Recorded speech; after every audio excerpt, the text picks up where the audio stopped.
All right, so just to give you a little bit of the breakdown here on why this is so. So we already know that if the pH is low, that means that it's acidic. We know that when the pH is high or elevated, that means that it's alkaline. So as we look at respiratory state, if we think about the fact that CO2 being retained goes along with something being acidic, it makes sense because remember also when we're talking about looking at these values, a lot of times we're looking at ABGs, right? So when we look at this, our CO2, our arterial blood gas, ABG, that we're looking at, when the CO2 is retained, then that number is higher. And that explains why this number is so low and you're acidic from a respiratory standpoint.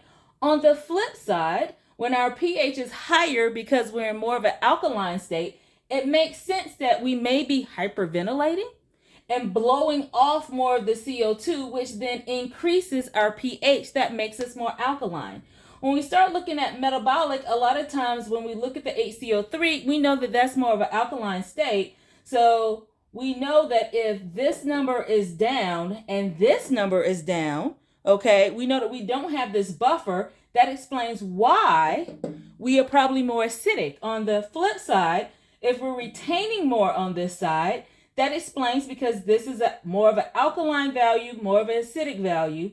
That explains why when we look at it from a metabolic side, our pH is going to be up. So hopefully that makes more sense.